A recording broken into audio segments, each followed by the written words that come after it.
All right, let's dive right in. Today, we're going on a bit of a journey, one that stretches across 1,000 years and thousands of miles, all the way from 11th century Persia to ancient India to tackle one of the biggest questions we can possibly ask. It's a really deep feeling, isn't it? That sense of being just out of place? Like the person you really are is somehow separate from the body you're in or the world you're walking through. And this isn't just some passing mood. It's a philosophical puzzle that people have been wrestling with forever. And this line from the 11th century Persian philosopher and poet Nasser Khosrow just nails that feeling perfectly. He saw the soul, our true inner essence, as something divine, something eternal and pure. But this divine guest, well, it finds itself stuck in a temporary home, our physical body, a cage. So this whole idea that you are a spiritual being having a material experience is a classic philosophical concept. It's called dualism. It's that gut feeling that there's this fundamental split between mind and matter, between the soul and the body. And this idea is pretty much everywhere you look. For Khosrow, the soul is the real you. It's eternal, it's divine. The body and this whole material world, just a temporary prison. This might be ringing some bells for you, maybe echoing Plato's ideal world of forms or even Descartes' famous mind-body problem. The core issue is always the same, this profound sense of separation. Okay, so if we accept this premise that our divine soul is trapped, the next logical question has to be, what's the escape plan, right? How do we break out? Well, two of the world's great philosophical traditions offer a way forward. On one side, you've got Nasser Khosrow's path. For him, the key is intellectual and spiritual. It's about using reason and sacred knowledge to purify the soul so it can finally go home, escaping that endless cycle of rebirth. Then, on the other side, you have the Buddhist path, a very practical guide to waking up. Here, the goal is to put an end to suffering and reach nirvana, which means liberation. So the destination is the same, freedom, but the maps look very, very different. Now, the Buddhist path isn't just about thinking your way out of the problem. It's a complete redesign of your life. It's this holistic framework for ethical living, mental discipline, and genuine wisdom. It covers everything from right view and intention, which shape how we see things, all the way to right speech and action, which guide how we live in the world. It's designed to methodically pull up the roots of our suffering, one by one, through practice in every single part of our lives.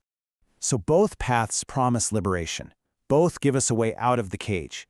But as we start to dig a little deeper, we find that they're not just based on different methods. They're based on a fundamentally different answer to the most important question of all. No, really, just think about that for a second. When we talk about liberation, what is it exactly that's being liberated? Who is this I that wants to be free? The answer to this question is where we see a huge, staggering difference between these two worldviews. And here it is.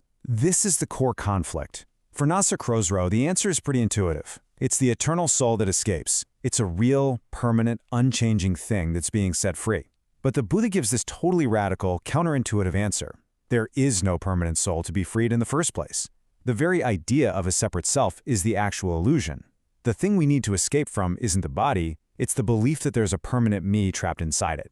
This whole concept is called anatta, or no self.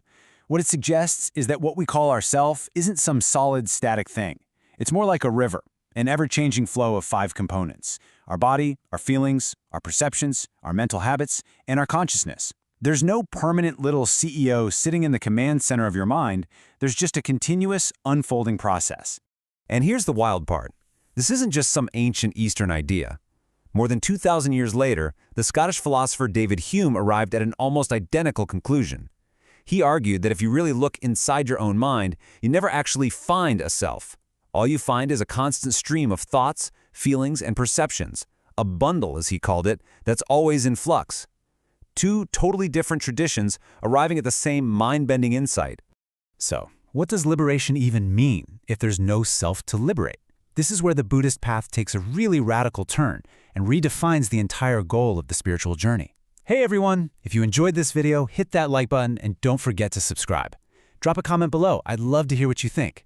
Your support really means a lot and helps me keep creating content for you all. Thanks so much for watching, and I'll see you in the next one.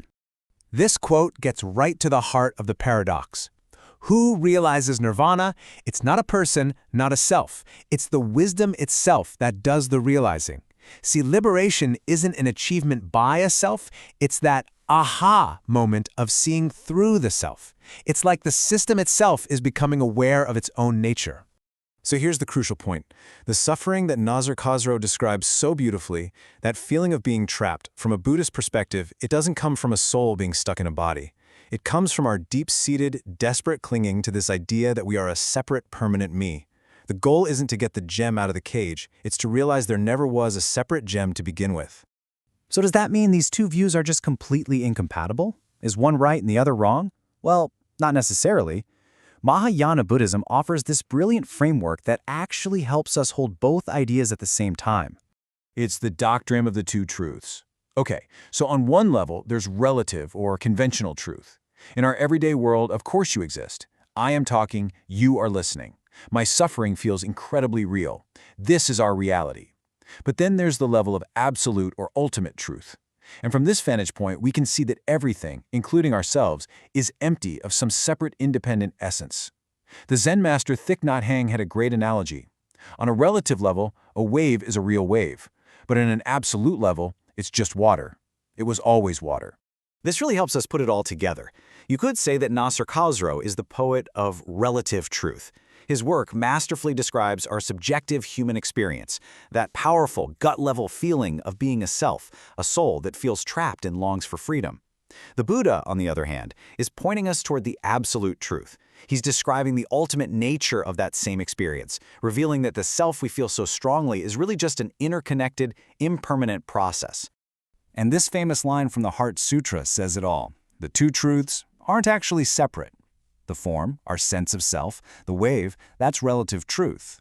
Its emptiness, its nature as interconnected, selfless water, that's absolute truth. You can't have one without the other. They are two sides of the very same coin. So, what have we really learned here?